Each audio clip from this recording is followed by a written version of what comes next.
power. You've either got it or you don't. Important factor on the Celtic ball club. He puts attack in their offense. And right now, he has gained enough experience to get other people involved. He allows them to be a quicker basketball team than in previous seasons. He looks for people up ahead of him, which allows Pierce and anybody else that is willing to really flat out run to get a defense, a one-man defense to go against. And Pierce hasn't seen anything like that since maybe high school. And Rondo is just a terrific player. And the thing that I'm waiting to see is the really terrific defense in one of these playoff games against Bibby. All right, now let's talk about Mike Bibby. He said he needs to improve. What can he do? He's back home. Will that help him at all? Well, he should improve just by walking out there. He couldn't play much worse than he has in the first two games. He's hitting 23% of his shots. And I felt like coming off of his comments into the start of game 2, he really wanted to get his offense going. He took about 4 shots very quickly. He wasn't hitting anything. There's 2 things he can't do. One, he cannot get past Rondo at any point. Rondo's just too good defensively. And number 2, even though we look at his assist numbers, he and Joe Johnson almost 6 per game while they played together, he's really not playing like a point guard. He brings the ball up, but he doesn't really set up the offense. So maybe it'd be easier for him if he tried to play a little bit more like a traditional point guard instead of just sort of driving a couple steps in, not getting past Rondo, and then passing the guys behind him, because it doesn't make it easier for himself or any of his teammates to get nice looks. Well, he's an old dog, and they're trying to teach an old dog new tricks, and it isn't working down there in Atlanta. And Rondo has got the quickness and the athletic ability to stay right in front of him, even to stay below the picks and get back out and pick him up before he can get a shot off from the outside. So he's in a tough go against Rondo. All right, Celtics have been playing great. We've also been seeing some great basketball so far during these NBA playoffs. It's time for the GMC Trucks Playoffs update. Let's break it down. Eastern Conference, Orlando with a 106-94 win over Toronto. They're up 3-1. Cleveland and Washington, they'll play tomorrow at 1 o'clock. The Cavaliers are up 2-1. Gilbert will play in that game. Game 4, hey, the Sixers are up 2-1. How about Philadelphia? Tomorrow night they'll go at 7 o'clock. All right, Western Conference, Lakers and Denver going at it right now. 83-64. LA leads that series 2-zip. That is at the end of the 3rd. Also coming up game 4 for Utah and Houston. Utah leads that one 2-1. San Antonio and Phoenix. Ryan, you were right. Hang on. You'll get a minute to pat yourself on the back.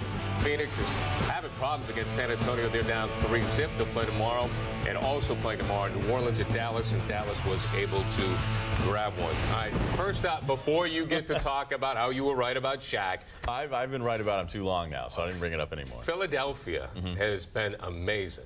Right, and 1 point last night, you had Detroit offensively miss 14 straight field goal attempts in the 3rd quarter when you'd expect a veteran team to kind of rev it back up. Detroit's finding ways to lose. In the first game, they're up 15. At home, they lose that game. Unacceptable. Last night, the athleticism, the length of Philly's defenders caused them to make 23 turnovers. They couldn't get anything going offensively. You look at Rasheed Wallace's night, 2 points, 5 rebounds. They're in trouble. And even if Detroit gets through this, there is no way this team is beating the Celtics if they face them in the playoffs. Well, what I see is the Pistons are having difficulties because they don't have a strong inside game. And they don't have a strong defensive inside game. And they don't want to really run. Wallace and McDyess don't want to really get up there and challenge some of those guys in a foot race. So Philadelphia, since the new general manager, has been using their athletic ability in an up-tempo game, and it's been very, very effective.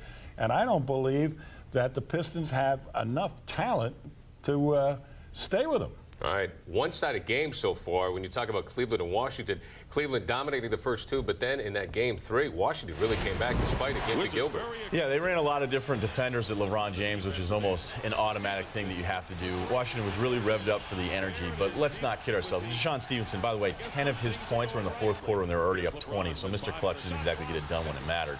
But I just expect Cleveland to bounce back, because even if this game or this series goes 6 or 7, there is no one that's going to stop LeBron from scoring when he needs to. So Washington still could win a couple games in this, but I just don't envision a scenario where it comes to a game 7 where LeBron's going to let Cleveland down. Nice win for them, but I don't think it means a lot for the series. Well, I think if they stop worrying about LeBron and put a guy on him one-on-one, and just back off and make them shoot outside shots and shut out all the rest of the guys like you can do, because everybody feeds off LeBron's game, you can beat this team. One guy cannot beat a good team. And I would say that Washington has got a very, very good offensive team once Arenas is not in there when they move the ball. It's amazing. I mean, they're actually better without him. Okay, Ryan, we got 30 seconds. Here's your time. Tomorrow at 3:30, Game 4, San Antonio and Phoenix. Will the Suns be eliminated for love? Well, we know they'll be eliminated. It may not be tomorrow, as you mentioned, but I have to be honest with you, for all the people that were upset about me not seeing the things everyone else was seeing with Shaq being there, I had to laugh out loud a few times, or maybe 30 times, when they ran a pick and roll at him, and he just was helpless. And to be honest with you, to be fair to Shaq, which I know no one thinks I can do, Amari Stoudemire is perhaps one of the least interested rotation defenders I've seen in the league. He's great offensively, but he has no interest in backing up the other bigs. All right, Ryan, thanks a lot. Tommy's got his final thoughts on game number 3 coming up. Mike Bibby looking to find some type of game tonight against Rondo. Celtics pregame live is brought to you by GMC. We can't be sure how you also will have the latest from Foxborough with the Patriots and the NFL Draft. And right after the game, it's New England Ford Dealers Celtics postgame live. You'll hear from Doc. We'll get player reaction here from Greg as well, and Mike and Donnie. And also we'll have our Tommy Award winner right here on Comcast Sportsnet. Coming up on Monday at 6:30. From Gillette Stadium, it's Pat's Draft Report 08. We'll have team reaction. We'll be breaking down the Patriots' work over the weekend. We'll take you inside Big Vince's draft party. And also you'll hear from Christian Foray, Tom Curran, and Scott Zolak. Patriots traded down today to get Jared Mayo from Tennessee. We'll have more on that coming up at the half. Final thoughts for this one. Well, I think the Celtics have to come out once again focused, and I have no doubt that they will. I think the key matchup, as we've said it right from the beginning, is Rondo on Bibby. And Bibby, they've kept him effectively from penetrating, and that has really, really denied them any semblance of an offense. All right, the Celtics went 3-0 against Atlanta during the regular season. Tonight, with KG and company in Atlanta, they have a chance to do the same during this playoff series. If they win tonight, only one more to go for Boston. Paul Pierce is healthy and ready to go, and so is Mike, Donnie, and Greg. A lot of people are dressed in green. Celtic fans are out in force. Game 3 of the playoffs is next. Comcast Sportsnet's Drive for 17 Celtics playoff coverage is brought to you by GMC.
Adam kicks it back to Leon. Well done.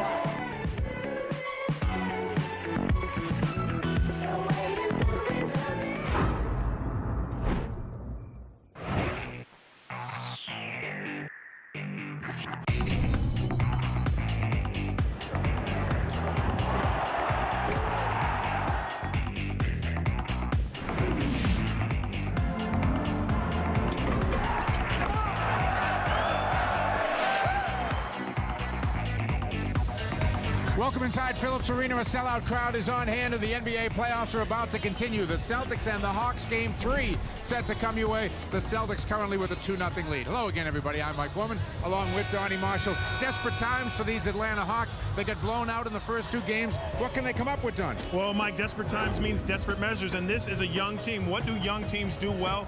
They run. They're very athletic. There you see during the regular season almost 17 points a game in transition.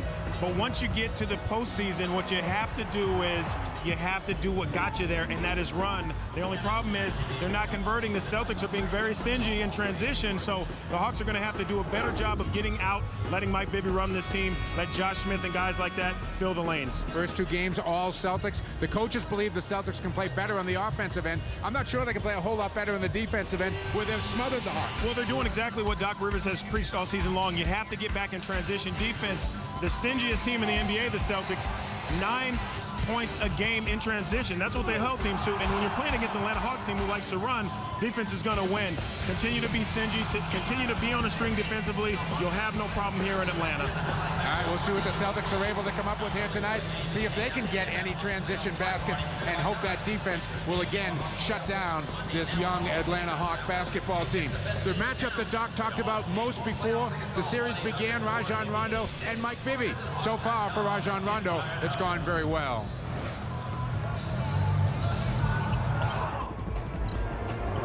Rondo, the open man. Wow. Rondo immediately steals the ball, takes it at him, kicks it back to Leon. Celtics basketball on Comcast Sportsnet is brought to you in part by Foxwoods Resort Casino, located in the Mystic Country region of Southeast Connecticut. By Comcast, the only place you can watch Celtics on demand. By Dodge, it's a new day. By Supercuts, every time. By your New England Ford dealers who invite you to drive one. By TD Bank North, official bank of the Boston Celtics. By Infinity, luxury and performance that stir the soul. By Speedy Oil Change and Tune-Up, your certified auto service center. By Kia Motors, Kia, the power to surprise. And by Southwest Airlines, you are now more free to be productive. Visit southwest.com today. Get ready. This is the Super. Welcome back to Atlanta as the Celtics get ready to take on the Hawks. Game 3 of their playoff series. I'm joined by head coach Doc Rivers. The kitchen sink, is that what Atlanta throws at you tonight? Is that what you expect? Well, that's what we have to be ready for, you know, and I told the guys, but we just have to play our game. We can't get caught in anything they're doing. We just have to play the way we want to play and try to put that style on them. That's key for us. They always talk about how a playoff series doesn't really begin until you win on the other guy's courts. Is that the main focus? Yeah, I mean, that's what we have to do. I mean, we prefer to do that, I can tell you that. And, you know, I just focus is very important. You know, that we're going to be on the road. It's going to be a crowd, and you know, it's a different atmosphere. And so we just have to have great focus tonight. Before the series began, you told me you thought the most important matchup was Rondo and Bibby. Yeah. Your thoughts on that one? Yeah, it's gone great, but again, we have to be ready for it again tonight. You know, Bibby's not going to go away, whether he plays well or not. He's been in the league long enough to know the next game can get him going. And that's where Rondo has to just maintain his focus and not let up, because if he does against a Bibby, it'll hurt us. All this talk in the media, both nationally and locally, that the Hawks basically don't have any chance in this. You just ignore all that? Do you try to keep you guys away from that? Well, they hear it, I mean, obviously, and you know, you try to talk it down and remind them what happened the other night, where all the teams that went home, everyone who was up 2-0 lost. Having said that, we got to have our own experience, and so we have to go out there and create it. All right, good luck tonight. Oh, thanks. All right, Celtics will be counting on their defense. It's got them to this point. We'll see if it gets them through another game here tonight against the Hawks.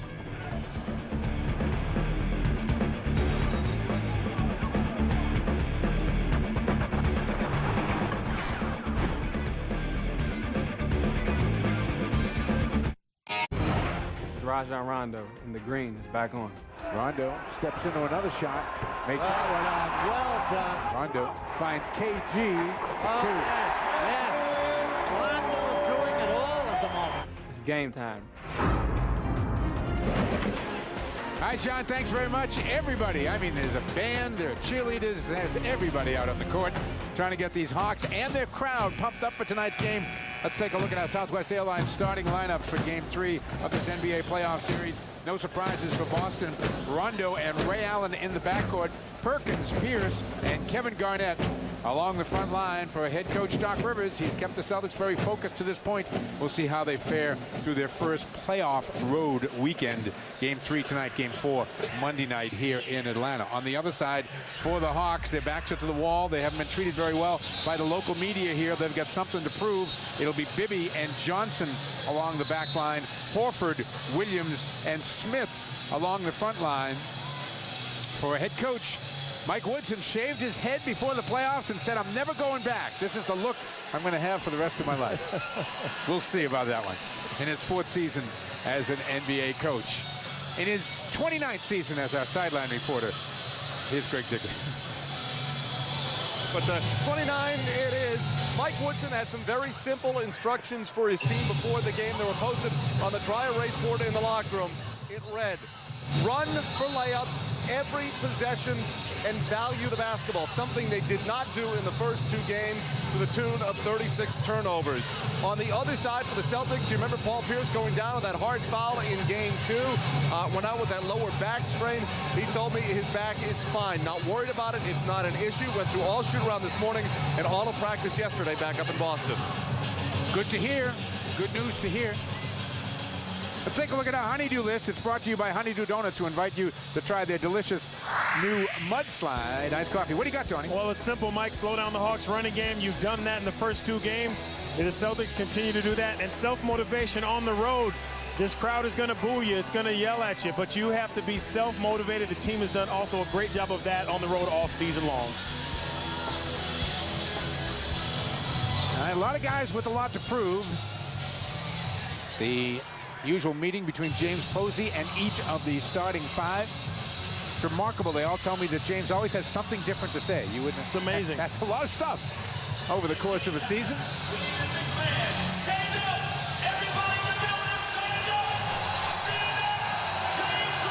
Celtics 31-10 on the road. Nobody better in the NBA. They are used to hostile buildings. I think they enjoy, frankly, coming into hostile buildings and quieting the crowd. We'll see if they can do that here tonight. First 5 minutes for the Hawks, I got to think, Donnie, are really important here. Very important. Not necessarily to set the tone, but to get into your stuff. Run what you want to run. We've known the first couple games, Mike, no semblance of any half-court offense. So that means getting out in the open court, miss or make by the Celtics. You have to do that. Marvin Williams rims out a jump shot, and Perk has got the first rebound of the game. I just think, you know, it seems, I hate to state the obvious, as Kuz would say, with an air of discovery, but it just seems so important for the Hawks to get an early lead here. If they get down early and they lose this crowd, they're in trouble. Yeah, but it's also important if they do get a lead to try to maintain their focus in keeping that lead. There's a foul on Horford. He looks around at Tom Washington, not happy. Here's another look. It's interesting because Al Horford's one of the guys who's had 2 great games against the Celtics, and now Kendrick Perkins starting the game going right at him, making him play some defense first play of the game. It's funny, I know one of the things you and I talked about that the Hawks may try to do, is we saw Perk immediately post up Horford, is that the Hawks may be looking to post people up tonight. Joe Johnson, for one, trying to post up Ray Allen, and we thought Horford might try to post up Perk. Yeah, I think Horford probably still will. Joe Johnson definitely will. The other name that you and I also heard was Josh Smith trying to post up KG. Not sure that will work or how long that will work, because one, obviously KG Defensive Player of the Year. Josh Smith not really known for his post moves. Rondo, little one-man pressure there. Williams back to set a screen. Rondo has been excellent at just not allowing Bibby to get anywhere near his game. There's a strong move by the rookie. Won't go down. Good offensive board is rejected by Garnett. But Tom Washington with a call the other way, and it's on Ray Allen. Yeah, going to be very important that Kendrick Perkins does this straight up. Hands straight up. That's great defense there. But Paul Pierce might have got a little push in the back, but you have to put a body on them first. The only reason you get pushed in the back, Mike, is if you're standing up too tall and not boxing your guy out first. So it looks like Perk got hit, and he's got a little bit of a blood issue.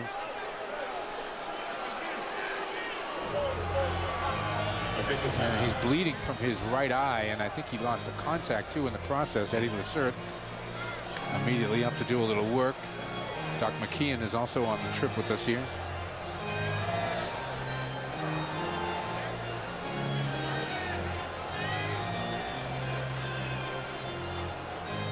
tell if is it the nose or the eye? It looks like the nose.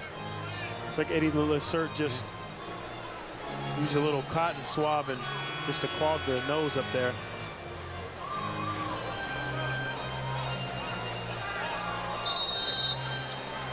So Perk's going to have to go to the bench, and Leon is going to get some early minutes. Leon Poe's minutes have gone up considerably in the playoffs so far. About 5 more minutes a game. And Leon has delivered in the time that he has been out there. Immediately gets a little coaching from Kevin Garnett as he takes the floor. It's interesting, Mike, if you think back to the beginning of the season, and for us to be, here, Game 3, first round of the NBA playoffs, to say, you know what, they lose really nothing to put Leon Poe in for Kendrick Perkins. If you go back beginning of the season, you'd be like, hey, hold on a second now. Exactly. I'm not so sure about that statement. Leon has stepped up big, that's for sure, in the playoffs. Joe Johnson, another one of these guys who, again, you would think for the Hawks to win, has got to have like a 25-plus night. Well, he's been playing well. I mean, he's been solid, 15 points a game, Mike, and really a guy, who he takes it personal. When he sees a guy like Ray Allen in front of him, they've always had that over their careers, that personal challenge, and I think we will see that again defensively and offensively tonight. Hawks get a little bit of a rush there as they deny the inbounds pass, and Leon Poe is forced to call a timeout. Doc says take a 20-second timeout, and that's what we'll do. It's been a long first minute of this game. Let's take a look at our Subaru key matchup of the game, and it is Rondo and Bibby. Again, Doc told us before the season before the series started, that he thought this was the most important matchup, and so far it's been dominated by Rajon Rondo. Well, Mike, those numbers are great, but the number that really stands out to me with Rondo was 1 turnover, and with 17 assists in 2 games. The next closest guy, KG, but Mike Bibby, he's just giving the ball back. Mike Bibby, 7 turnovers in 2 games, and not a guy, and we know he's averaging 1 assist a game. So whatever it is, you can say Rondo's doing a great job. You can say that, team defense is doing a great job. Whatever they have done, it seems to have worked against Bibby, and he's another guy who's going to have to step up if the Hawks have a chance tonight. Hawks once again are going to extend their defense. Smith will turn his back on Garnett, who is the inbound passer. KG able to get it to Rondo.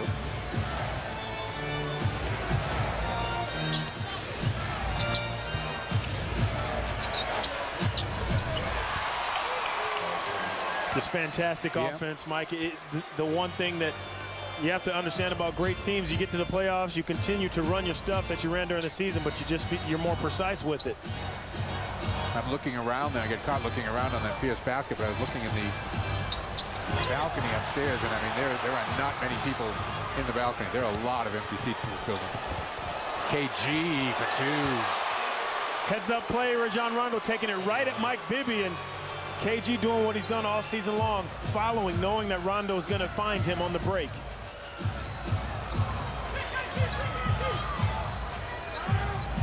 Poe will come out and challenge Horford a little bit more than Perk did.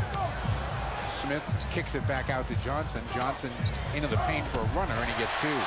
And you can see early there, Josh Smith trying to post KG up, and once he gave it to Joe Johnson, wasn't going to get it back once Joe Johnson saw Ray Allen in front of him. Celtics by 2. A little more than 2 minutes in. Pierce for 3. Buries that. Barely moves the net. Doesn't need a lot of room, does he, Mike? No. Seems to be moving pretty well, too. I was wondering about that back. Johnson can't answer. Here comes Rondo. He's got Ray Allen and Poe running the floor. Horford did a good job finding Poe. Pierce takes it again. Front rims that one. A rebound controlled by Horford. Bibby looking to push it. Smith's running the floor. That's what the Hawks need to do. It's like the kids on an elevator. KG communicating to Paul Pierce, take mine. Paul Pierce just couldn't cut the angle and get in front of Josh Smith. 3-point game. Celtics the ball and the lead.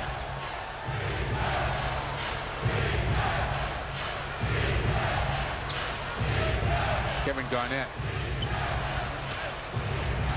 Oh, that's easy. It was a good move, but it's easy. Tough matchup for Josh Smith right there. You know, he's really going to test his defensive presence if he has any. Bibby trying to find something baseline, bumped out of bounds. Leon Poe call for the foul. Well, you can see early, Mike, what they're doing. Hawks want to take off as little time as possible before they take an attempt at the basket, and that is just great basketball right there. Throw it up. Mike Bibby let Josh Smith go get it.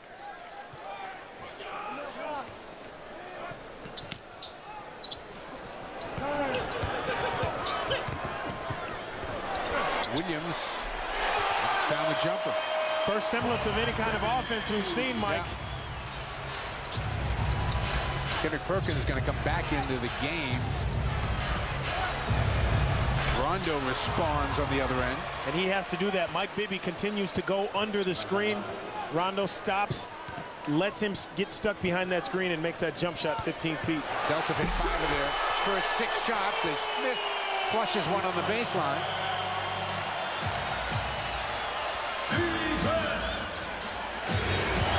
Atlanta is 4 of 7 from the field. Poe comes out, sets a screen for Rondo. Garnett does the same. Rajon off the bounce. Misses wide with that one. Rebound taken down by Johnson. Johnson looking for a pick, can't find one. Williams aggressive offensively. The shot's rejected by Poe, but a foul is called on the way up on Pierce. That'll be the first on Paul, and it's the 3rd on the team. You know, have to get the communication together here. Paul Pierce getting his hands down. Anytime an offensive player drives into the paint and your hands are down, it's an easy call for the officials. Williams to the line. He's a real key for the Hawks. Again, a kid who was taken ahead of Chris Paul and Deron Williams in the draft, which is unfortunately something that's going to follow him for a while in his career. But from the time he came out of high school, went 1 year to North Carolina, then came directly to the pros. This is a kid who a lot of people think just has a ton of ability. This doesn't seem very aggressive when I see him play. No, he doesn't, and he's, you know, it's tough for a kid his age too, because what happens is you turn in to a jump shooter, and you don't want that from a guy with his athleticism. You want him to be a complete player. Pierce misses a 3. The rebound comes back to him, but Bibby is able to come up with it. He's got Smith again. The running game is where they find their success, Mike. And the Hawks grab a lead at 14-13. Pierce takes it right at Williams.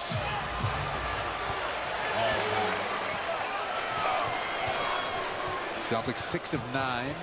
Hawks 5 of 8. Make it 5 of 9, and Ray Allen comes down with the rebound. KG. Johnson with the grab, and KG will go to the free throw line.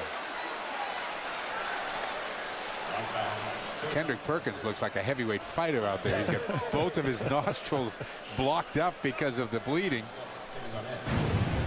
Yeah, great job here. They're doing a wonderful job, the Hawks, of taking advantage of the turnovers and the missed opportunities. Throw it up to Josh Smith. That's what they want to do. That's how they stay in the game. For the Celtics, you're going to get whatever you want offensively. You have to pick up in transition. You have to find the high flyer, Josh Smith. Childress is in and Williams is out. Williams, as I said, off to a pretty good start, had 4 points, but no assists, no rebounds. Childress, an excellent player off the bench. It's about as deep, unfortunately, for the Hawks as the bench goes, but he's a very good player off the bench. KG goes 1 of 2. Celtics by a pair here, approaching the halfway mark of the first quarter. Triple team there on Johnson. Smith gets his own miss. Counting the foul.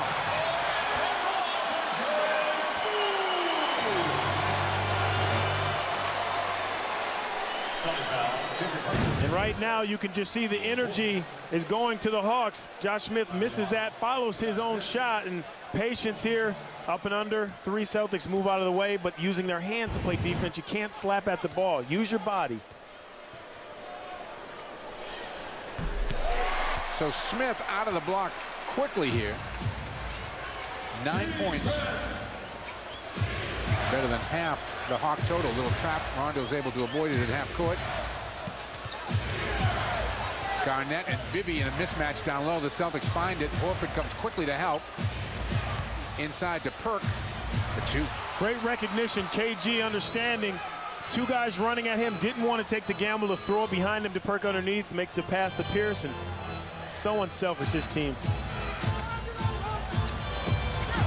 You think the Celtics saw us when both of us were pointing to the matchup there? We were pointing.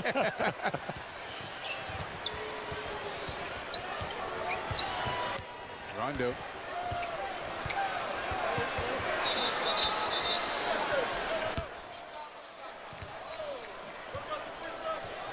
We got a little shot clock issue.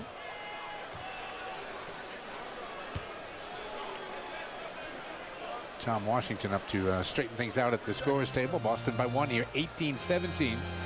7 for Pierce, 5 for Garnett, 4 for Perk, and 2 for Rondo. Ray Allen has played all 6 minutes of this game, hasn't taken a shot yet. Yeah, but trying to do the job defensively, came up with the last steal there, and you like to see that from your scorers. You know, you like to see them getting the job done at the defensive end as well.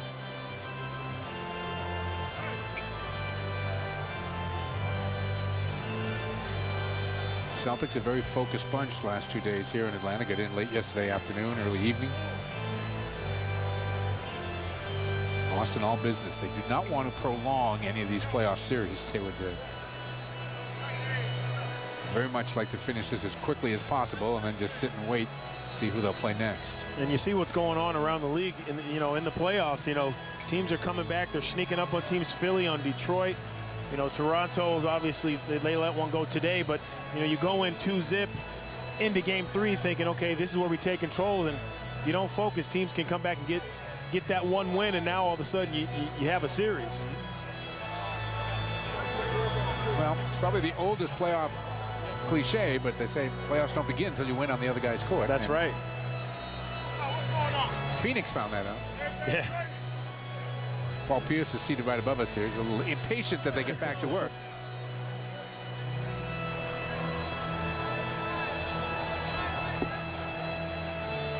And keep resting there, Paul. Just relax. There we go. This could hurt the momentum, Mike, if you're the Hawks. I mean, they really had the momentum going their way, and you know, this is not a bad thing for the Celtics right now. You slow the youngsters down and, you know, try to get yourself into a rhythm offensively, even though you are shooting 70%. Yeah.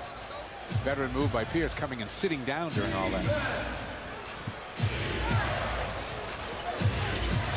Ray Allen takes his first shot, misses the 3. All white shirts on the glass.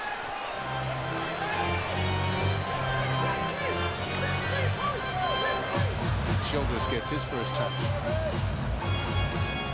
Horford says one of the post-up players they thought they could use tonight has to give it up. Johnson, though, buries a 3 from the corner. Can't fall asleep. If you see the ball in the post, Kendrick Perkins is strong enough to guard that. Paul Pierce fell asleep a little bit. Joe Johnson slid to that short 3-point corner.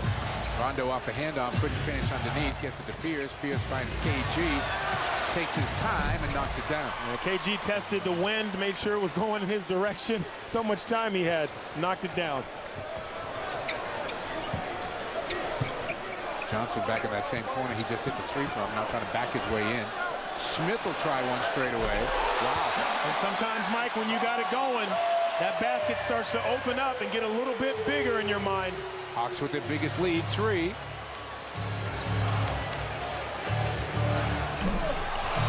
Pass from Perkins too high. Bibby the other way. Smith running the floor hard. Childress for 2. 5-point Atlanta lead at 25-20.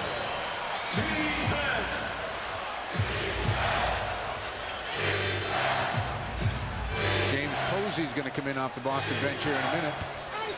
Pierce Couldn't get it over the rim. Bibby the other way.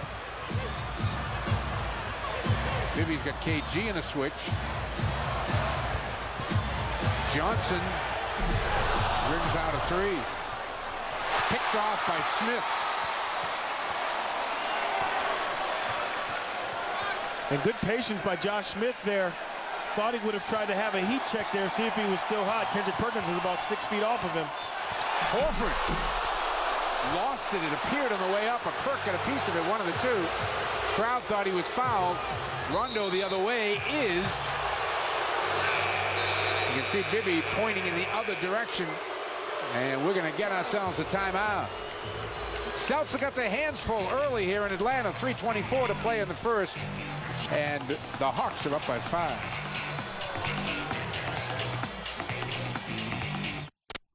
And they've taken the lead in this basketball game, 25-20. GMC presents The Drive for 17 playoff coverage on Comcast Sportsnet. It's your source for the best coverage of the Celtics all season long, and we've stepped it up for the postseason. We'll bring you pre and post before every Celtic playoff game, preview and review each series on The Drive for 17 one-hour special presented by Mohegan Sun, and deliver exclusive videos with players Greg Dickerson and myself online at drivefor17.tv. Comcast Sportsnet, it's your home for Celtic playoff coverage as GMC presents The Drive for 17. We talked off the top about the athleticism of this team, typified by Josh Smith. Well, if you're Josh Smith, you're shooting 26% in the playoffs, 9.5 points a game. How do you make it easier for yourself? You get out and transition. Your teammates find you. Unselfishness from Mike Bibby, and you know what? His athleticism is paying off. Already 12 points, Mike, after averaging 9.5 in the first 2 games. Greg, I know you had a chance to talk to the young man, too.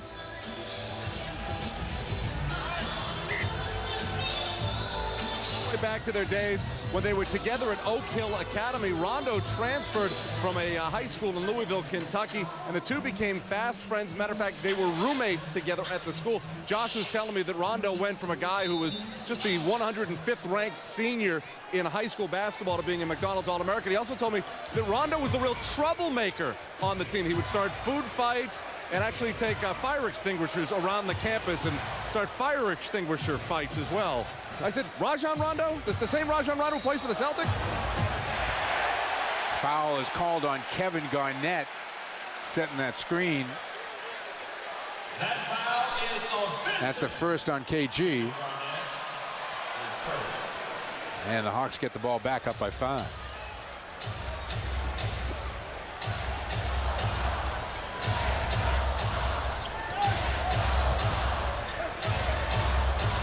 Horford.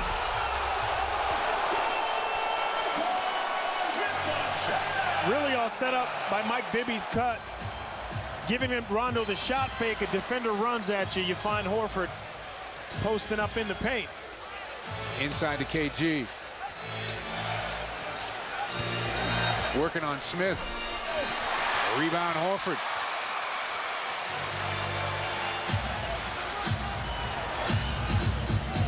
Bibby bounces his way by Garnett. Gets it inside to Horford. Right now, the rotations, very problematic defensively for the Celtics. Not communicating, not getting back to their man. It's going to be a foul on Childress. We'll push on Posey. And we're going to get ourselves a timeout. Al Horford, the rookie, asserting himself here. You're watching the NBA playoffs on Comcast Sportsnet HD. Your home for the Celtics all season long.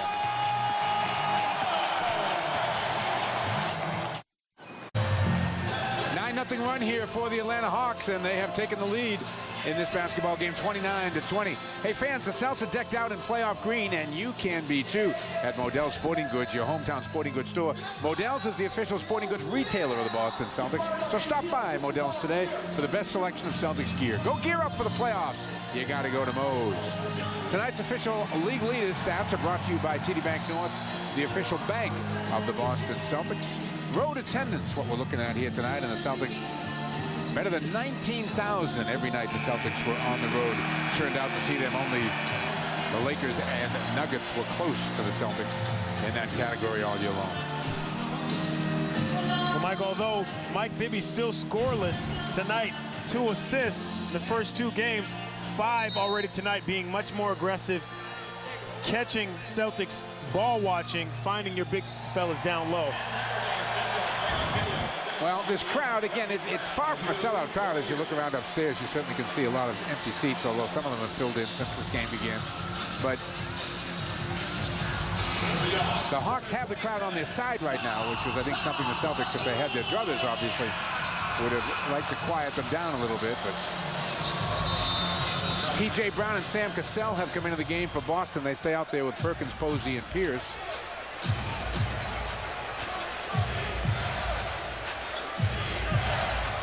Childers defending Paul. Pierce couldn't get the step away off, comes over to Sam. One on the shot clock. Sam had to shoot that. He buried it. And that's what it gives you, Mike. I know we've been saying it in the playoffs. Sam Cassell averaging 10 points a game, but that's what you need from a guy coming off the bench to get you big shots late in the clock. Sam, of course, had that big second half against the Hawks in one of the final regular season games here. Bibby looking to answer, cannot. And which way is this going to go? The collision between Cassell and Pachulia. And the foul is on Sam. Celtic foul. Sam Cassell is first. Celtics are over the limit, so Pachulia will go to the free throw line. Atlanta shooting 58% in the game so far. Celtics are shooting 60%. And it's interesting, you watch that last play, Mike Bibby, not that aggressive, 0 for 1 against Rondo as soon as he sees Sam Cassell on him. And I don't know if that's a respect or disrespect factor that Mike Bibby is thinking about, but went right at Sam Cassell. And plus you have to do that, Mike. When guys come off the bench, you've been in the game. That's what you're taught to do. If you have a play, you go right at that guy, see if, you know, how stiff he really is. Pachulia was, I thought, going to be a major factor for this team, but really kind of has slid down in the rotation over the last year.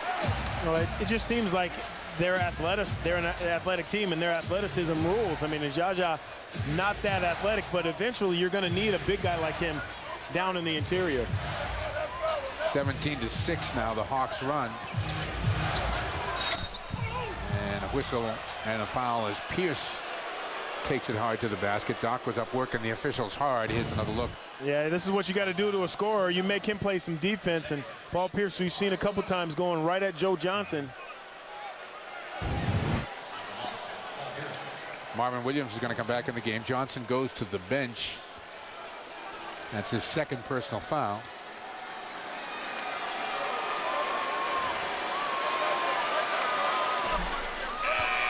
Tonight's Celtic game brought to you by Legal Seafoods. Remember, if it isn't fresh, it isn't legal.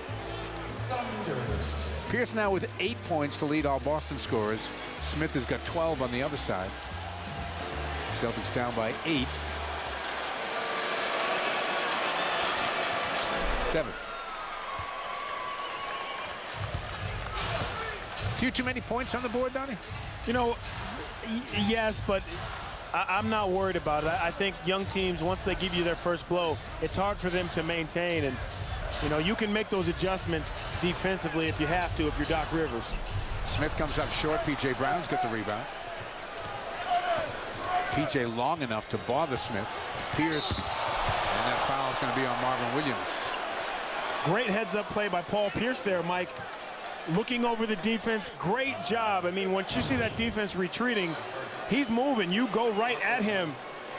And I got to tell you, I've been in situations where Paul Pierce is coming at you. Those shoulders are very wide and very strong. Marvin Williams will feel that tomorrow when he wakes up.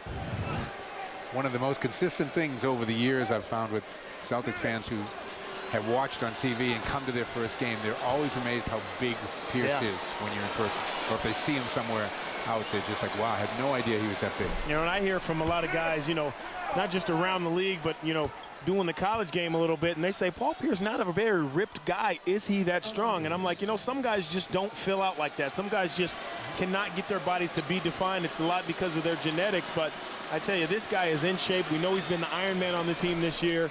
Played in just about every game that he was healthy. And Mike, I got to tell you, he is one of the stronger guys at his position in the NBA, regardless of what his body may or may not look like. Celtics back to within 5 here with under a minute to go first quarter. But Pachulia steps into his shot, misses it. Williams an offensive rebound and a fresh clock. Smith back to Williams. Misses that shot, but Julia keeps it alive. Celtics not doing a great job of putting their body on guys. And Smith taking it hard to the bucket will get himself to the free throw line.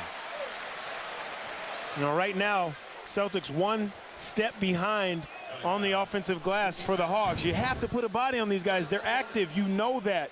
Young teams use their energy, and there's Jaja keeping it alive. Josh Smith, you know what? Right here, P.J. Brown, tough matchup. You have to back up. You know he's going to put the ball on the floor. Make him shoot it over the top of you.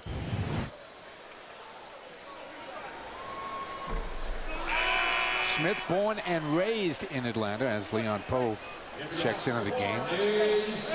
Don't find too many young guys around the league who are born and raised in the city that they play professional basketball. How special is that? Yeah. I mean, you grow up in this city, and now this city and your family can continue to watch you develop into a young man.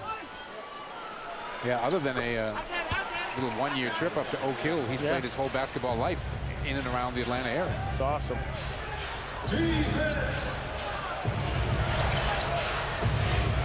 Rookie out of Texas A&M, AC Law is into the game defending Cassell. Pierce, that little pull-up of his, front rims it. But Julia with the rebound. Hawks are going to look for the final shot here. They could not have hoped for a better first quarter. 32-26, they're up 6. Cassell the overplay, and then was able to get a piece of it from behind after Childress had beat him. 20-second timeout. And the Hawks now are going to take a 20-second timeout here with 4.2 seconds left to go here first quarter. You know, I got to point out, Mike Woodson doing a great job for the Hawks of really trying to keep the control of the tempo. Great timeout call there, 4.2 seconds. Get your team back in shape to get a nice play on the out of bounds. Let's take a look at tonight's injury report brought to you by Blue Cross Blue Shield. Scott Pollard, of course, out with the ankle, making the trip with the team. Scott is here. He's going to have some surgery done next week. And Speedy Claxton is out with a knee injury for the Hawks. Let's check with that DCU sideline reporter, Greg Dickerson. Don't know whether you saw this the other day or not, but AC Law, knowing that he was going to get some serious minutes in Game 2 of this playoff series, said he was so nervous he couldn't eat like he normally does throughout the course of the afternoon. Now, he told me today his nerves are really still there, but he said he was able to down some soup this afternoon. But just getting out on the floor, he said, calm me down a little bit, but he said, I'm still very nervous. Mike Woodson said, expect him to see more minutes tonight because what he did the other night really put himself in a different light. Law has been in Coach Woodson's doghouse in and out a few times this year. Yeah, he has. You're right. Smith deep.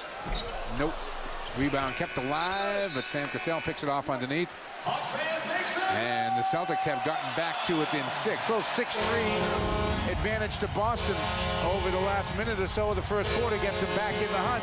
But the Hawks doing everything they want to do here tonight. That is get a fast start in front of their fans. And they lead by 6, 32-26 at the end of 1.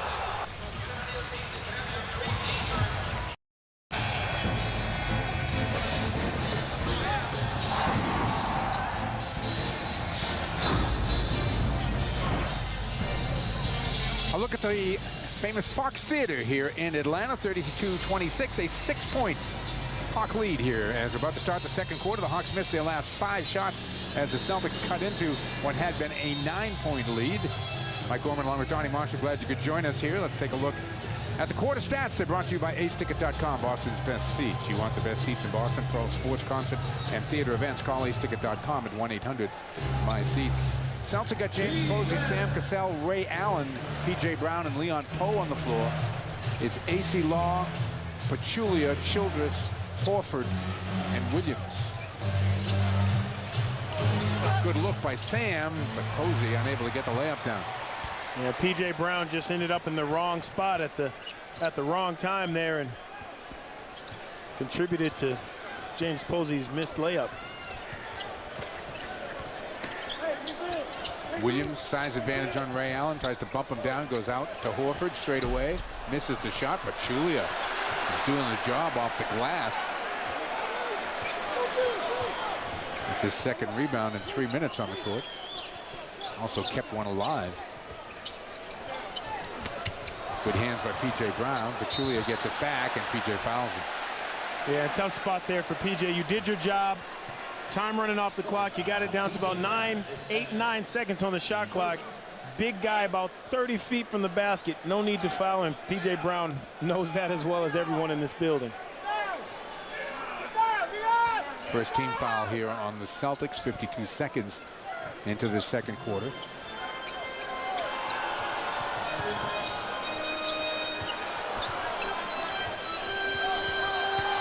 Law gets into the paint, sends it out to Williams. Williams pulls up for the shot. Nope. And PJ with the rebound off the floor. Ray Allen move into the paint, that little fall away of his, and he knocks it down. Celtics have to remember, they're the better team here. They're the team with the best record in the league, and a part of the reason is because they do a great job in transition. You have to run also. Hawks don't want you to run on them. Poe defending Horford. Childress in the lane for two. Got to close down that lane if you're the Celtics. Lack of communication. P.J. Brown stepped up for what we call a stunt. You fake like you're going to get there, and then you get back. You have to stay in that situation when your man is driving to the basket. Doc's going to make liberal use of his bench in this first half as Glenn Davis is going to come in a moment. Posey, nope. Rebound right to Ray. Takes a little fall away. That's short. Rebound and a foul's on Pachulia, I believe, over the back of Leon Poe. Nice job. Leon had the inside position, and Pachulia was a dead duck. Well, Ray Allen should thank Pachulia because he took an easy shot and turned it into a more difficult one by putting it on the floor. But Leon Poe, physical, over the back, getting position. We talked about that in the first quarter, Mike. You have to hit them first. Start boxing out. They will foul you. Ray Allen coming through in the baseline, a whistle, and the foul is going on.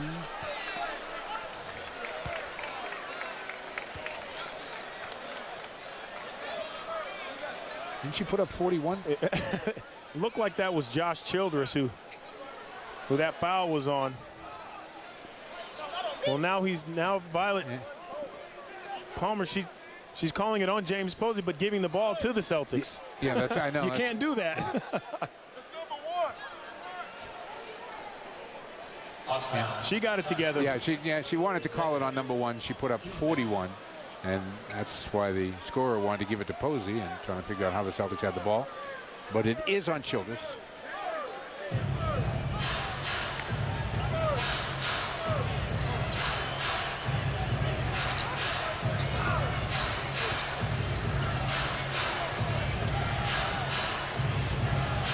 P.J. Brown steps into the shot. No. A rebound taken to Williams. Childress is off and running too. Williams out of control, but he got it to Childress somehow. Score the basket, and he's going to get to the line. Heck of a play by Williams. And Violet Palmer was bound and determined to give a foul to James Posey. She finally got her number 41 call, but tough shot by P.J. Brown here, and this is when Atlanta is at their best. Williams falling to the floor, giving it to Childress, getting the and one, and I guess she called the foul on Williams falling to the floor. And I guess that's a continuation because Childress was the guy who made the basket, but no one was around him.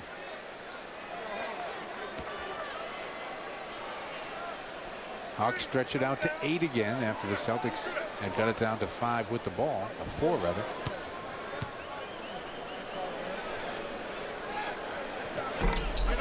Funny looking shot Childress is going. Yeah, when you don't have that much success with a shot like that, you know what you do, Mike? You change it. Yeah. There comes a point where, you know what, if it's broken, you got to fix it.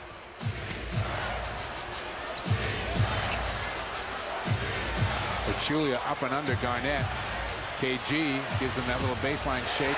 Long with the shot. Horford the other way. Up to Childress. And now Law will reset. I like how Mike Woodson gives his big fellas the liberty of busting out on the fast break to get that fast break started, handling the ball 3 or 4 times like Horford did. Law finds Pachulia, misses a wide open shot. Here comes Sam. Ray Allen, nicely done.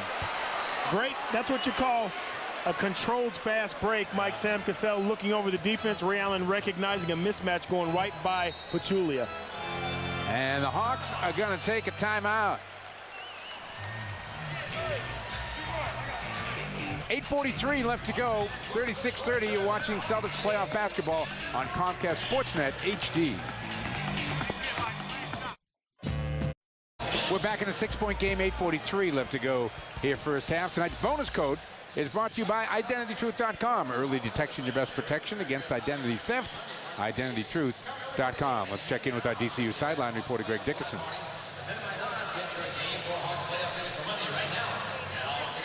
Around and showed them a 20-minute clip of the documentary When We Were Kings. For those who don't know what that is, there's a documentary surrounding the infamous Rumble in the Jungle fight between Muhammad Ali and George Foreman in Zaire. He said it was one of those events, no matter how old you are, it really touches you. He told me that, you know what, we really needed something. We needed to get charged up, and I felt I had to take charge. He got this from Billy Donovan, who showed the same video to he and the rest of his Florida teammates when he was a freshman, when they were huge underdogs in the SEC championship game that year against Kentucky. I heard some chanting of Ali, Ali coming out of the locker room of the Hawks before the game, so obviously Al's idea was a success. He stays out there with Pachulia, Williams, Joe Johnson back in the game, and AC Law continues at the point. Pachulia hard to the bucket, and he traveled with it. And that's what the Celtics defense is set up to do, Mike. It's set up to put guys in situations they're not used to being in, and there Pachulia trying to go one-on-one and traveled. Mike Bibby remains over there on the Atlanta bench. Law stays in at the point. KG on a cut to Posey, and James is going to get to the free throw line. And that's what you have to do against the Atlanta Hawks. Any young team in the NBA, the Celtics have to take advantage of passing and cutting. You throw it inside to KG, you know more times than not, Mike, he's going to find you if he's not scoring. Great look by Sam Cassell here. James Posey setting his guy up. AC Law turning his head, and KG finding Posey cut to the basket. Horford got there late and picked up his second foul. Mike Bibby is now at the scorer's table with Josh Smith looking to get back in.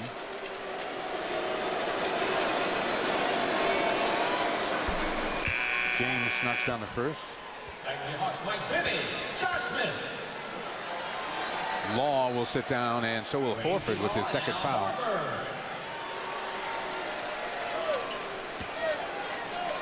Mike, Hawks doing a great job tonight sharing the basketball. 12 assists on 13 made field goals. I mean, that is fantastic basketball, and you hope that with a young team, if you're Mike Woodson, that stays ingrained in their mind, and that gives them that confidence to continue to play that way. Oh, big time play there by Glenn Davis, going in and getting a rebound of a missed free throw. And if you're a rookie like Glenn Davis, you've been doing this all season long to earn minutes, to earn respect from your coaches and your teammates, and that right there will earn it. Celtics trying to take advantage of the extra possession here. Oh, Pachulia just caught Garnett on the top of the head. KG misses the turnaround and it's taken down by Smith. Garnett 3 of 6 in the game. Celtics shooting 45%, the Hawks 46. Johnson off the dribble. Rebound one-handed by Posey. I'm sorry, Mike, that's just bad offense. Your team is playing well. Joe Johnson comes in off the bench and just pulls up bad offense. Sam Cassell, a little quick on the other end. Davis, another offensive board. Garnett was in the lane forever. And the Celtics get 2 out of it. And again, earning minutes. You know what you do if you're Glenn Davis? Find KG. Yeah, well, but that was one of those plays you felt as soon as KG touched it, they were going to call 3 seconds. Right. They did not.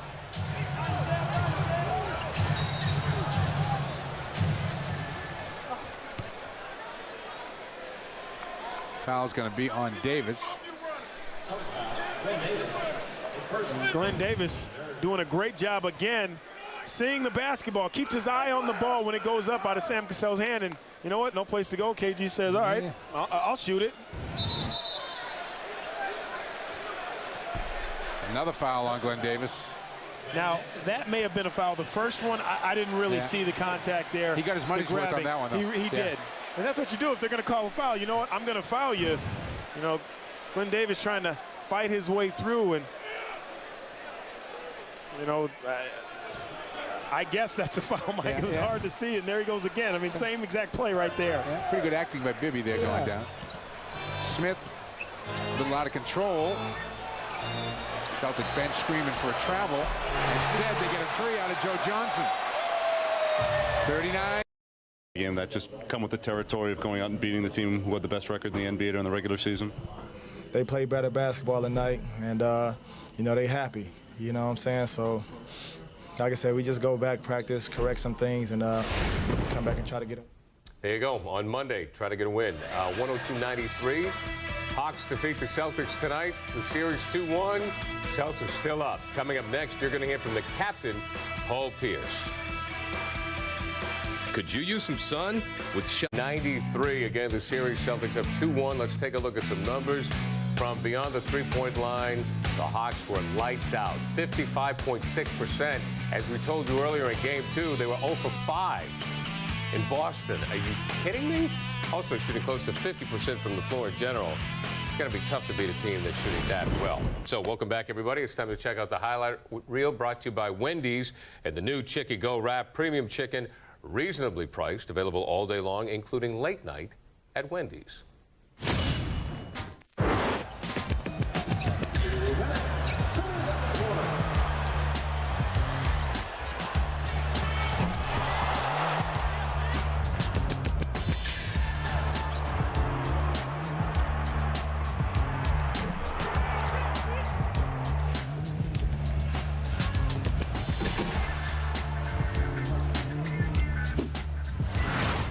So, Tommy, what do you do if you're the Celtics now? Do you go out and you practice hard tomorrow for a couple hours, or do you just chill out? No, I undoubtedly what will happen is that they go and they review the film and they see what they did differently to the Celtics defense and also how the Hawks defense was. So then they will make some adjustments, and then come the day of the game, they will start getting into the players' heads. Now, one very important thing, because being around this thing for so many years, the psychology from game to game it fascinates me. And they're going out and celebrate the Hawks tonight. They're going to be a happy bunch of campers. What do you think they're going to be doing in practice tomorrow? They may be late. There'll be a couple of guys be late for practice. See? And you end up with guys that aren't quite with their backs to the wall like they were when they played this game tonight. So I think it swings to the Celtics' favor because the Celtics are going to be mad. All right, well, let's get inside your head for the Tommy Award. Yeah. Dare we go there? Tommy, who gets the award tonight? Well, the guy who really was instrumental in giving them some kind of semblance of intensity was Kevin Garnett, and he did some really fantastic things. You know, he scored big, he rebounded, he played some super defense, and at times he was the only guy that was really attacking. So Kevin Garnett, in the loss, wins the Tommy Award. 32 points and 10 rebounds for Kevin Garnett tonight as the Celtics do lose it 102-93. And if you made the prediction that Kevin Garnett would win the Tommy Award tonight, you get 5,000 bonus points from Sports Nuts. Log on, make your predictions, get points, and get stuff. Become a Sports Nut at ComcastSportsNet.com. When you said that the Hawk players might be late, were you insinuating that they may be going out tonight? If they're not, I'll be very surprised. All right, listen, let's hear from the captain, Paul Pierce. The ball well. They attacked us on defense, and we just couldn't get a consistent defensive flow or offensive flow all night tonight. You came out really... What's that? It's a number of things. You know, the physicality, we didn't get back on defense. You know, we let their stars shoot wide open shots, and you can't do that. You know, they're pumped up, they're at home, this is where they play better ball, and we got to take those shots away. You know, we know that it's not going to be easy. That's the thing we got to understand. It's not going to be easy. You know, it's going to be a battle. They're not going to just lay down for us when we come in here. We got to go out there and take it, and we got to play. And now we figured that out. So we got to be ready for Game 4. Paul, you came out really strong, you personally, in the first quarter. And then after that, what did they do against you defensively? I don't think it was what they really did defensively. You know, I was getting the ball and I was moving there. You know, I was playing within the framework of our offense. You know, I thought, you know, just making the extra pass to the open shooters. Yeah, that's all. But, that's just the way our offense is built. It's not built around one guy going out scoring 30, 40 points. How did the lack of shot clock affect you? What's that? How did the lack of a shot clock affect you? You can't use that as an excuse because they had the same situation. So. Was it threatening? How odd was it to be playing without it? I mean, it was odd. You used to watching the shot clock, watching the time. That's when you make your timely plays. But it was for both teams. So if it affected us, it affected them also. And you seem to get upset late in the game. Scal had to kind of restrain you. You were walking down towards their bench late in the ball game. I was going back on offense. I didn't realize the timeout. That's all. Horford wasn't saying anything after a shot late. I don't really get into that stuff. Well, you talked about you expected them to come out with a lot of energy and how difficult it is to win Game 3. With that said, are you disappointed that you guys didn't come back at it? I mean, yeah, you're always upset that you lose a ball game. I mean, it's never happy. But we got to bounce back for Game 4. That's the good part. Gather ourselves, see what we did wrong today, have a good practice, and bounce back. Yeah, what needs to happen in Game 4 for you guys? Well, we got to definitely match their energy, keep them off the break, and got to do a better job on their star players. They were too comfortable out there tonight. From Hartford, from Johnson to Smith, and we got to make it difficult on them like we did in the first 2 games. Well, the captain, Paul Pierce, speaking the truth. Listen, got to play harder, got to be ready, and have some wheels underneath them. Tommy, it was a strange game, number one, because we haven't seen the Celtics play this poorly in a long, long time, but also no shot clock, okay? Now, it is 2008, and the shot clock went down, or as Mike Gorman put it best, it was the invisible shot clock, which basically the PA announcer was a shot clock. They said 2 seconds left on the shot clock when Rondo had a shot blocked, but they still called it 24-second violation. Well, you can talk about it till you're blue in the face, and the officials blew it, I think, but the Atlanta Hawks organization should be fined.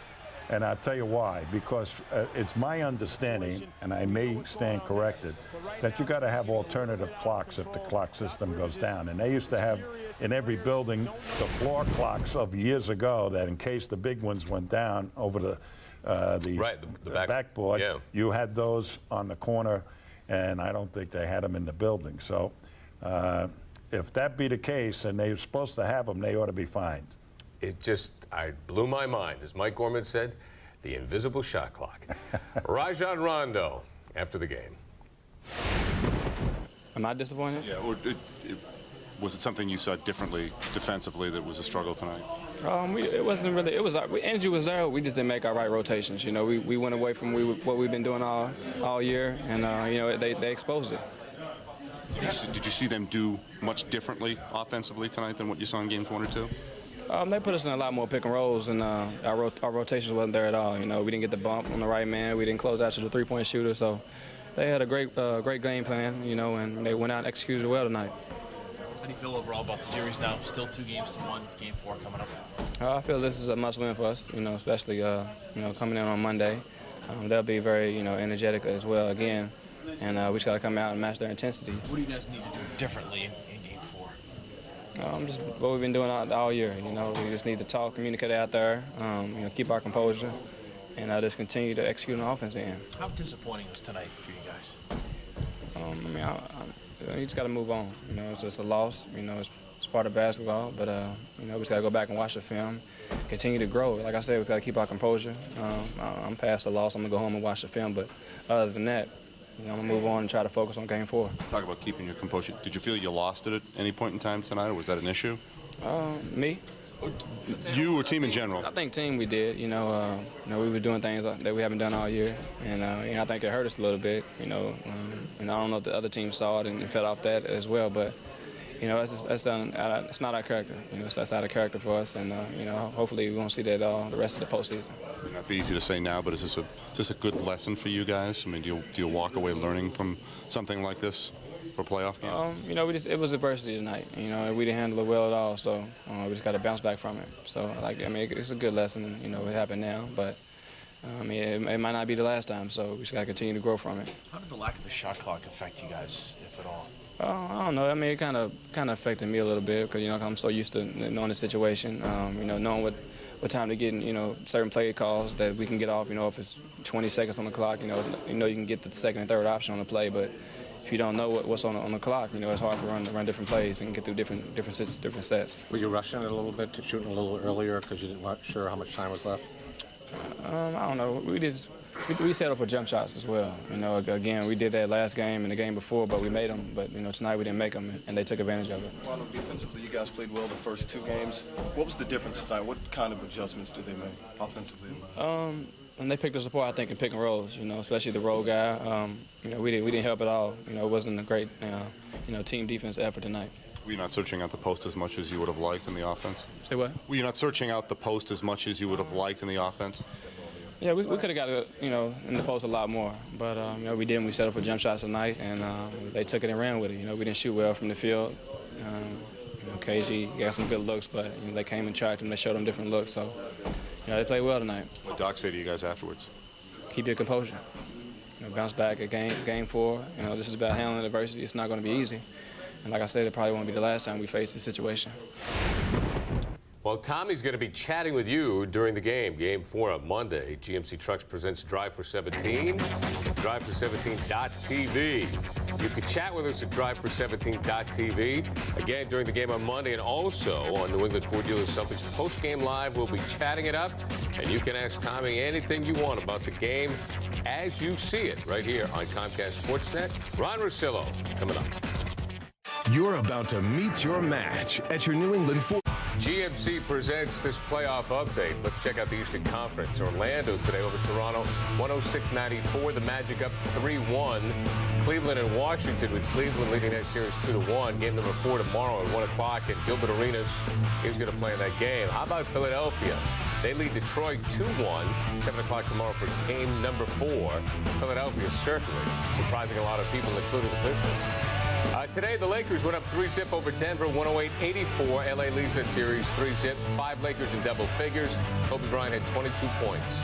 And Utah and Houston going at it right now, and the Jazz up by 4, 38-34. Game 4 for San Antonio and Phoenix coming up tomorrow at 3:30, and Phoenix could be going home. New Orleans and Dallas. Dallas managed to get a victory in that one, and the Hornets lead that one 2-1. All right, let's check out the rest of the NBA. Ryan Russillo joining Tommy and myself, and the Orlando Magic. Donnie Marshall's picked to click for the Eastern Conference Finals as they go up 3-1 over Toronto. Yeah, he loves the Magic, and obviously they're very impressive, especially in those first 2 games, and now up 3-1. And the real key to this is that physically, there's really no one on Toronto's roster that can match up with Dwight Howard and move him out of there. And there's no one that he has to guard offensively to even pull him away from the basket. The only advantage that Toronto has is at the point guard position. Calderon and Ford have done a good job of going at Nelson, but now that they're up 3-1, and both of these teams can be so 3-point happy. I think one game, you had 28 attempts by Toronto and 31 by Orlando. They shot terrible percentages, and Orlando still won despite shooting that many shots. So Toronto's not playing as well this year as they were last year, I think, in the playoffs. So probably an end to a season that's probably very disappointing for the Raptors. Tommy, at this point in time, who do you think is tougher to play, Orlando or Detroit? Well, I think Detroit might be easier in one regard because I think they do not really have a strong bench. And those big guys, if you go at them and really up-tempo the game, they wear down. And Orlando is a very young team. I think you can handle them, and they're not as experienced, so I think you can do a lot more things to them than you could against the Pistons. So they have a better inside game, I think, Orlando with Howard, obviously. But I would not be concerned with Howard. I'd stop all the other 4 guys. Let Howard get 40. You shut all the other guys. It means he's got to get 50. The Lakers are a true team now. When you take a look at the box score, I know Kobe had 49 the other night, but you see offensive distribution today. It was well balanced. I mean, a lot of other guys are contributing. Pau Gasol, Luke Walton, for example, not just Kobe. Your offense is always going to look nice and balanced when you're playing Denver. Denver clearly not interested in this playoff series when they went down 2-0. But the thing that scares you about the Lakers is that their second unit is going to be able to match your offense no matter who you are and probably outdo you to some degree because they became kind of like the Celtics this year in the offseason, overnight a very deep team. When you were worried about who was going to support this guy, how are we going to match up, who's going to score, they had 4 or 5 guys jump in huge numbers for their production. So the Lakers have that, and of course that triangle offense, when it's run correctly and everybody knows where they're supposed to be, it's really a lot of fun to watch if you're a basketball fan. Tommy, what do you think of Pau? I think he fits in nicely now because He's playing more or less the center spot. And if he has to play the power forward spot, move out, I think it's a different type of player. They will get along fine. And as a center, he moves out and he's on the perimeter and they find him and he can shoot it. And he's smart and he knows how to play, so he gets open and they make him very productive.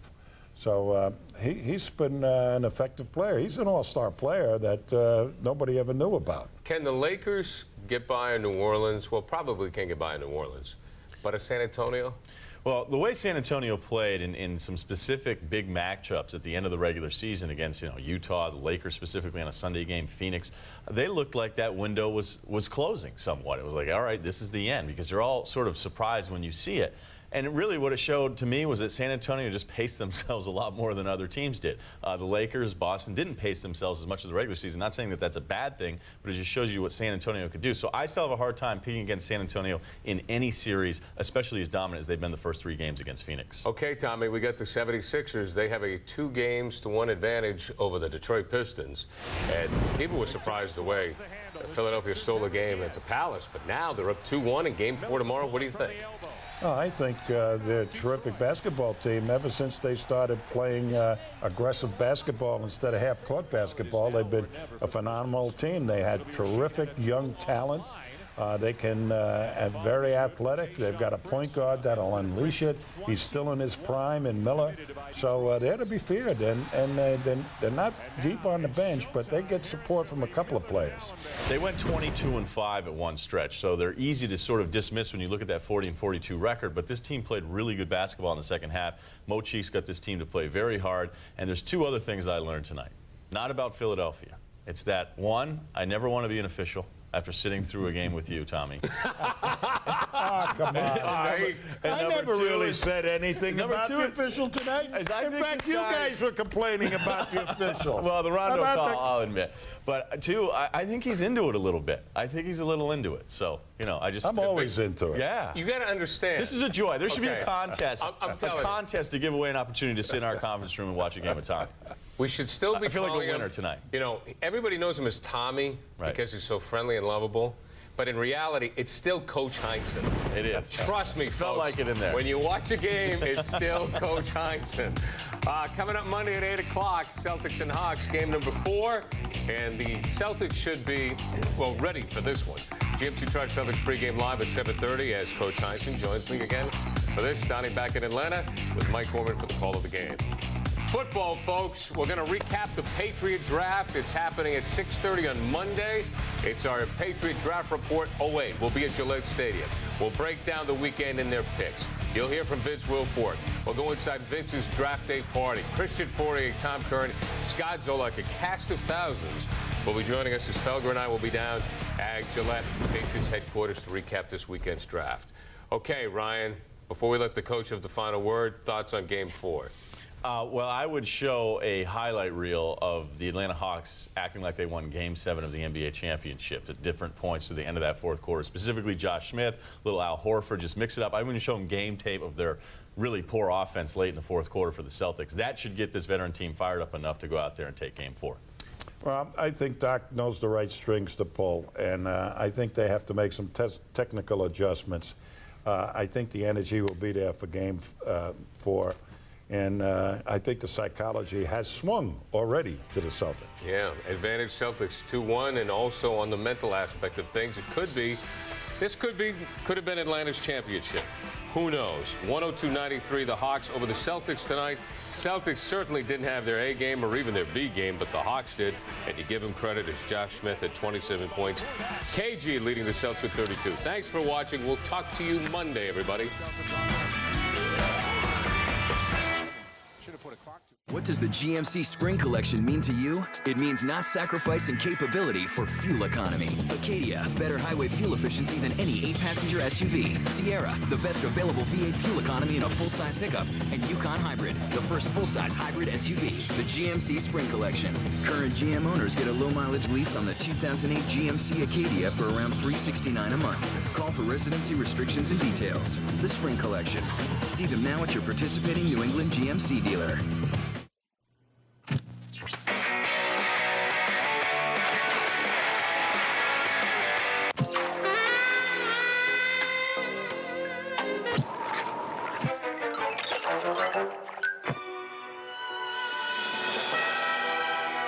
Turn on the refreshment with a large icy cold Mickey D's sweet tea. Brewed fresh daily, sweetened to perfection, and just $1 cool.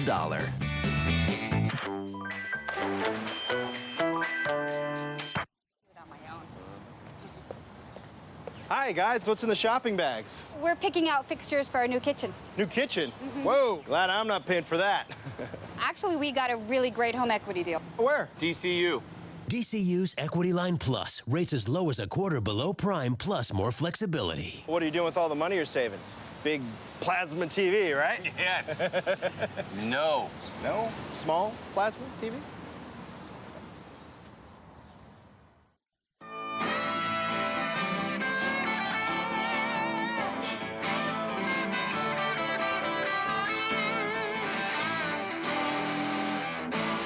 Music, whether it's your whole life or just the rhythm of your life. Let Music Drives Us help you. For more information, plus grant applications, go to musicdrivesus.org. 2, 3.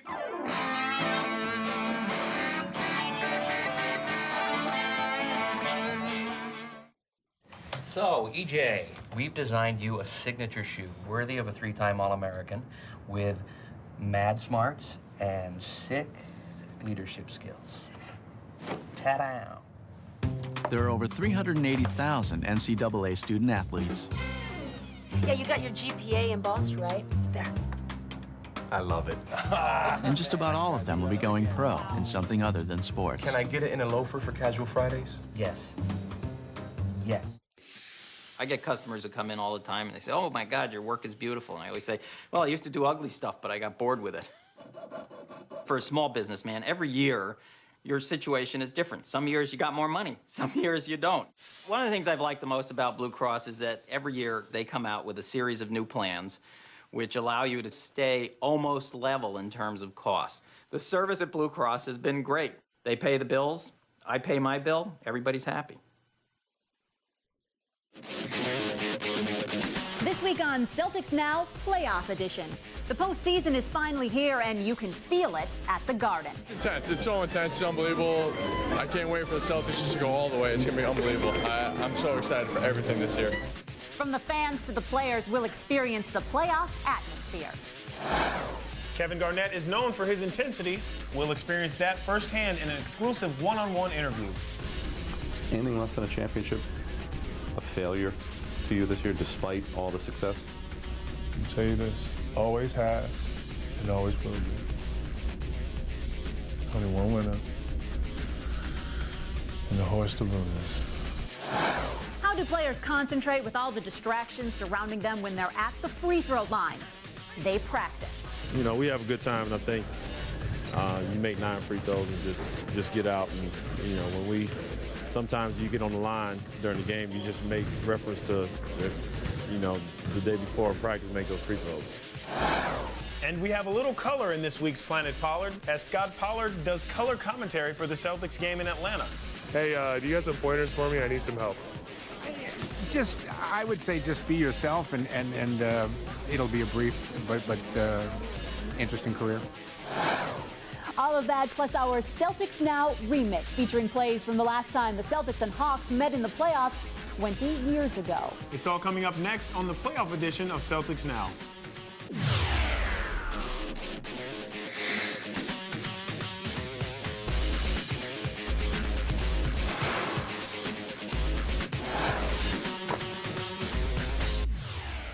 Welcome to Celtics Now. I'm Donnie Marshall. And I'm Laura Banky. The playoffs are in full swing as the Celtics and Hawks meet up in the first round, and everyone is glad to have the postseason finally back in Boston. And as we're seeing firsthand, the playoffs are a whole different game for both fans and players.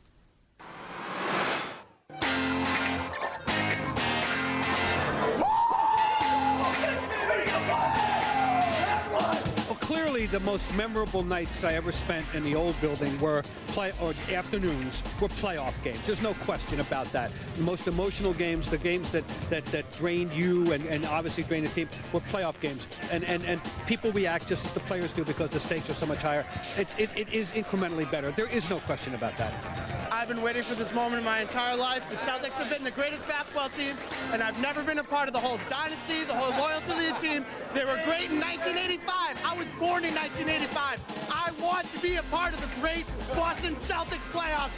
And this day, today, is the first day that I'm able to be a part of it. It's very exciting, and you know, they've been so consistent from the very beginning in saying that this is what they were working towards, that the regular season really did not hold, not so much that it didn't hold meaning for them, but they really weren't going to hang their hats on that. They were going to hang their hats on the postseason.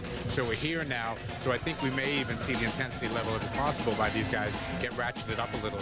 Yeah! Steve, baby! Oh, it's intense. It's so intense. It's unbelievable. I can't wait for the Celtics just to go all the way. It's going to be unbelievable. I'm so excited for everything this year. Wacko, I'm not right. I'm right. This place is going to be shaking.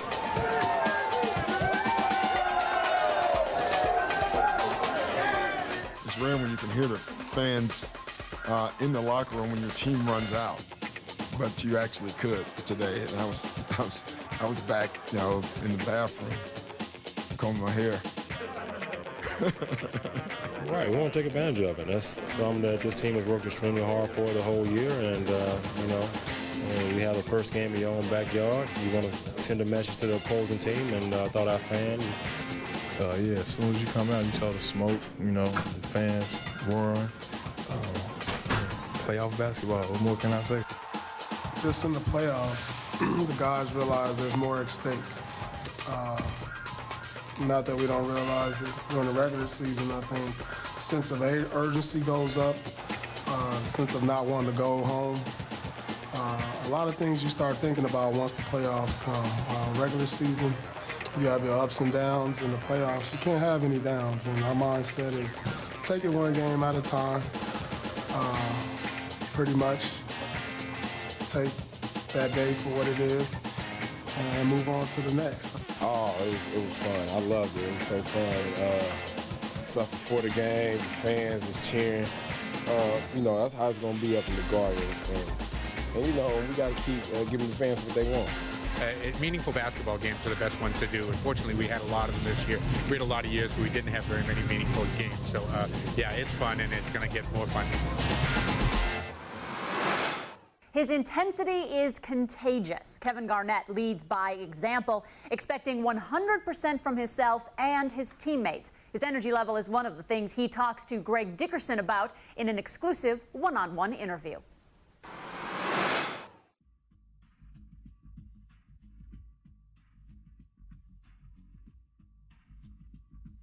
Have you had fun? Have you had a chance to kind of sit back and enjoy the run that you guys have been on this year? I think I enjoyed it in pieces, and I think Paul, he enjoys it a little more than I do. You know, I just tend to lock in a little more. I don't know. I think that's the give and take part of it. You know what I mean? So nice. I do need Paul to, you know, sort of grab me. He and Sam are the best probably at grabbing me and be like, hey man, relax, man, enjoy it, turn it off. You know, we can be up 40 and I'm like, come on man, y'all gotta get on the floor. And that's how I think. The clock is still running, it's 48 minutes in the game and you have to play it all out, not to, you know, go through it and mosey. And, you know, I need those guys to tell me to relax sometimes, but, you know, sometimes I need them to lock in a little more than what they are, so it works. Is Sam the only one who can get away with some of the stuff he gets away with you? Sam and Paul? Just Sam. Because I see, I mean, even Paul sometimes in the locker room, Paul stays away, but Sam, there's no barriers with you. I'm gonna tell you the difference. Paul, a lot of stuff Sam does, Paul wants to do. So when you see Sam does it, it's almost like a reassurance that he can do it. I've known Sam for a while. Obviously, we've been close friends for like 6 or 7 years. And Paul and I have been knowing for a long time in my life.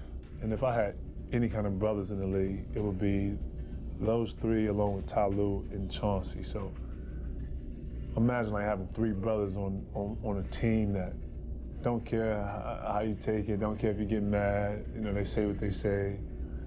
You got something that they want, they reach over and grab one, and they know the stuff that irks me and stuff, but that's our relationship. Sam gets away with a lot, I will say that. Anything less than a championship a failure to you this year, despite all the success? I'll tell you this, always have, and always will be. Only one winner and a horse to lose.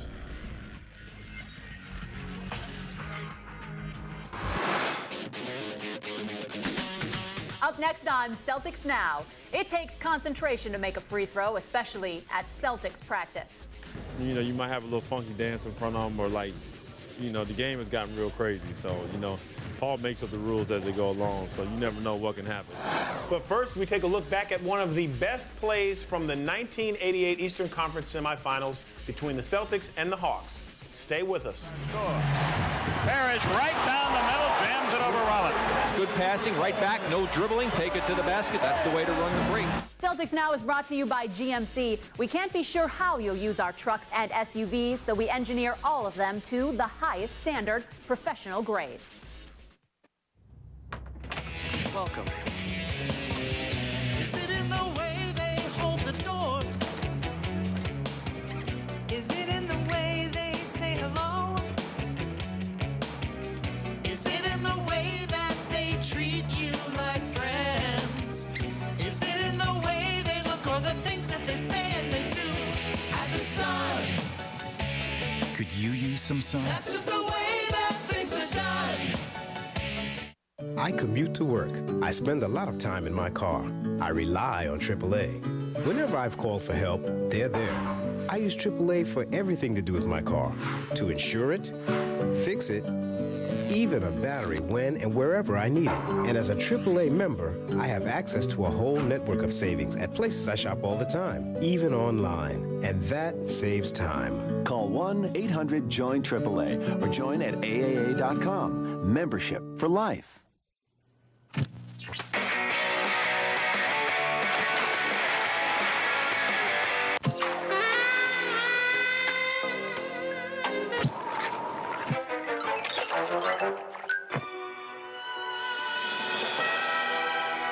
Turn on the refreshment with a large icy cold Mickey D's sweet tea. Brewed fresh daily, sweetened to perfection, and just $1 cool.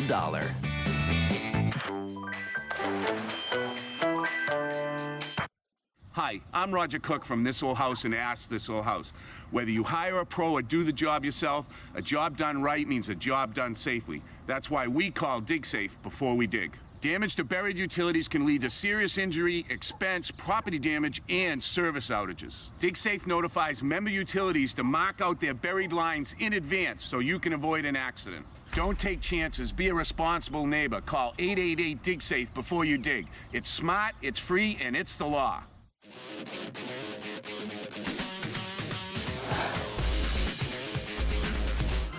GMC's Drive for 17 brings us this week's Celtics Now and Then.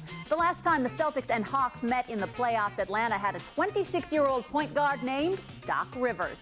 It was in 1988, and the Hawks lost to the Celtics 4-3, with Boston winning games 1 and 2 and 6 and 7. Game 7 was a 2-point win to advance to the Eastern Conference Finals, where they lost to Detroit.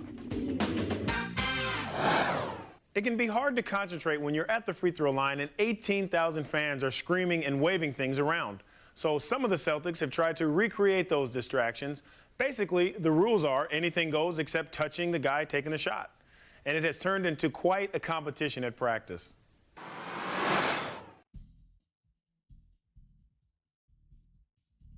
Well, it started in the beginning of the season where you got to make 9 free. We all had to make 9 free throws at the end of practice. And myself, Paul, Kevin, Eddie, and Posey, we all end up at this basket. So, you know, we have this competition amongst ourselves to be the first to make 9. So it turned into a little bit something more when you try to make the person miss, to see who can perform well under pressure. No, I mean, usually at the end of practice, we got to end practice on making our free throws, 9 free throws, and usually the guys are just gather around one another and just try to distract you from making your 9 free throws, because if you don't make 9 in a row, then you got to come back and shoot it again. And if you're last one to make your 9, you get talked about. So there's all kind of stuff going on, from distraction to get in your face to try to get you to miss the free throws. And you know, that's all it is. So in the game, it makes it a lot easier when you're out there alone and you don't have those distractions. We just try to make each other, you know, stay focused for the most part. So we're throwing balls, you know, past each other's heads, making faces, yelling, screaming, dancing, and just trying to distract the shooter, you know, and we have to make 9 in a row. So it's basically how long you can keep your focus to make 9 in a row. And if you don't, then you got to wait your turn to, you know, till you're able to do it again. And if you're the last one, you just got to go home a loser. You know, you might have a little funky dance in front of them, or like, you know, the game has gotten real crazy. So, you know, Paul makes up the rules as they go along, so you never know what can happen. You know, it's a new rule every day, so you got to be kept in the loop, because the next free throw game, you might not be able to shoot free throws, you know, if you let Paul say it. I don't make up the rules. It's kind of team made up. You saw one guy do it, then all the rest of the guys started doing it. I've been doing this for a long, long time, but I never see when it's 5, 6 guys trying to make you miss. You know, doing everything but touching you. That's the rules of the game. Do anything until you protect you. Just that situation, you know, I just feel like I've been there before already, and I'm just focused, so I just knock them down. So I'm ready for it. You know, some will argue, like Ray Allen, he will argue, but, you know, at the end of the day, it's me, I'm winning. I think Posey comes in last pretty much every time. I had to say probably Ray's first, and I'm a close second or third behind E-House. You know, we have a good time, and I think you make 9 free throws and just get out. And, you know, sometimes you get on the line during the game, you just make reference to, you know, the day before practice, make those free throws.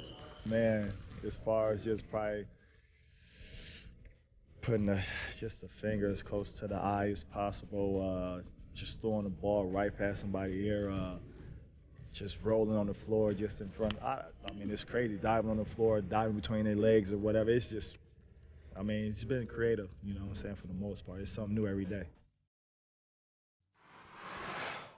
At a recent home game, each Celtics player gave away a new autographed pair of his own sneakers to a lucky fan. The fan-player pairings were done randomly, so needless to say, a trio of fans felt extremely lucky when they found out they had sneakers from one of the big 3.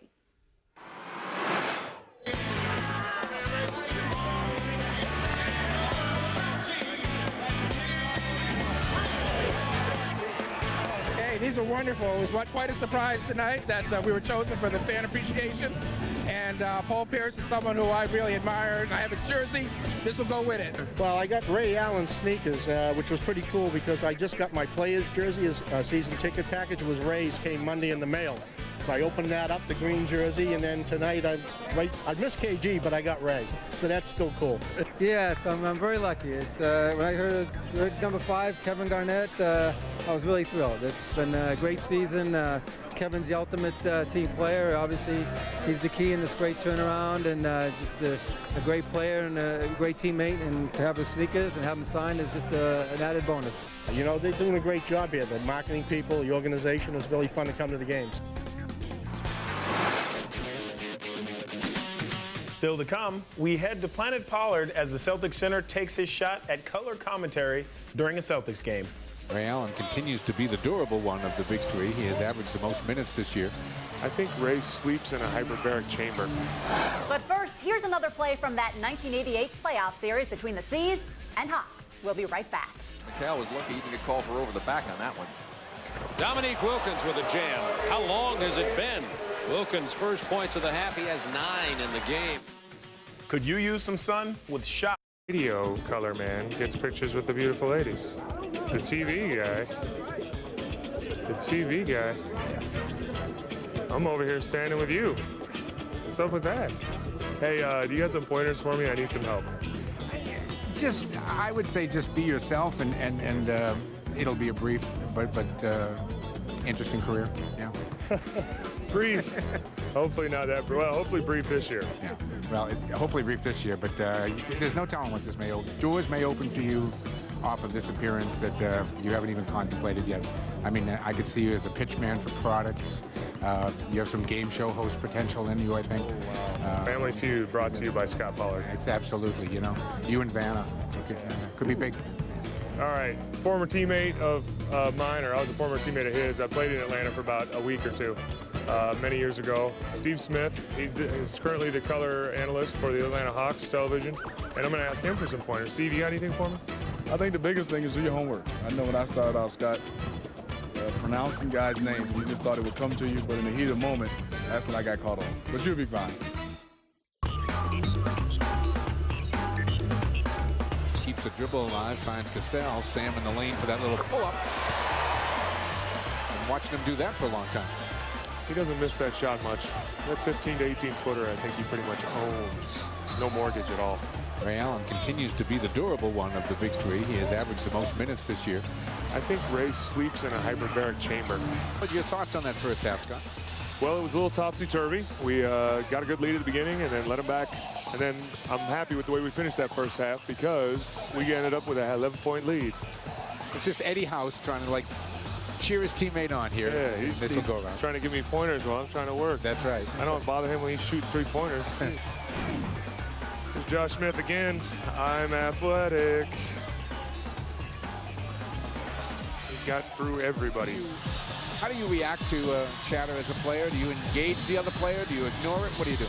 I usually just let my play do the talking. Guys talk to me over the years, and usually if a guy started talking to me, that means I was bothering him because they'd start saying stuff. You can't guard me and this and that, and then I put them on their butt a couple times. They stop talking. Well, it's been exciting. We are finished with this episode of Planet Power. Thank you, Mike Gorman, for carrying me tonight. My pleasure. The wife and kids can relax. You have a future. You have potential in a second life. Well, despite my looks, I think I'm hoping I can continue to work in front of the camera. I think that's a definite possibility. But again, keep those game show options open and those pitchman options open. Wink Martindale saying good night.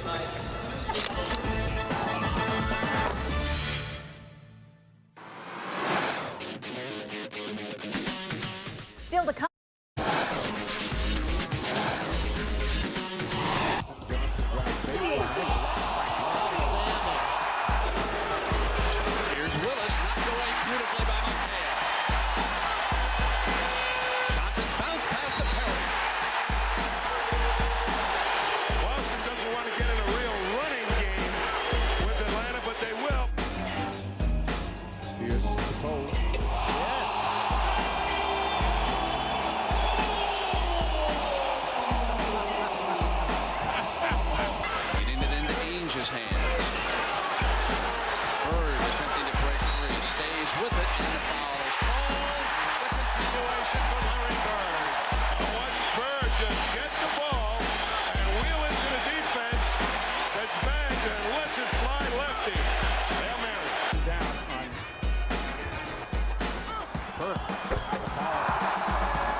Get it at the Suzuki Fest National Open House. Get the best financing and deals of the year on Suzuki Boulevards, ATVs, and street bikes. Then get into the Suzuki Fest sweepstakes. You could win a Suzuki XL7, a Boulevard, King Quad, or any one of a long list of prizes. Power hungry? Get it during Suzuki Fest. At your Suzuki dealer now.